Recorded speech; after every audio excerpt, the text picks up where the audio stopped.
আপনাদের সাথে শেয়ার করি আজকে রবিবারের দুপুরে আমাদের কী রান্না হয়েছে।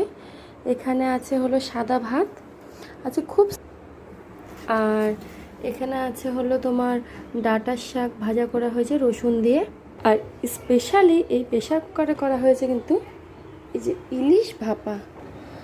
এই যে ইলিশ ভাপা আমাদের কিন্তু এই বছরে বেশি একটা ইলিশ করা হয়নি, কারণ ইলিশ মাছটা বেশিরভাগ মিহুর বাবাই আনে, আর এই বছর ও সেভাবে বাড়িতেও আসেনি, তাই ইলিশও আনা হয়নি সেভাবে।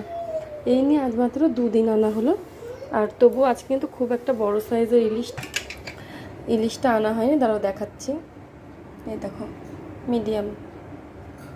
আর এখানে আছে চাল কুমড়ো পাতার তরকারি, এখানে আছে, ওটা দেখালাম না। আর ফ্রিজে আছে ডাল। এই হলো আজকে আমাদের রান্না, যদিও আমি ওইসব কিছুই খাবো না, ডালও খাবো না, চাল কুমড়া তরকারিও খাবো না ডোগার। আমি শুধু ইলিশ মাছ আর শাক দিয়েই খাবো, ওটা দিয়ে আমার খাওয়া কিন্তু সব থেকে বেশি ভালো হবে।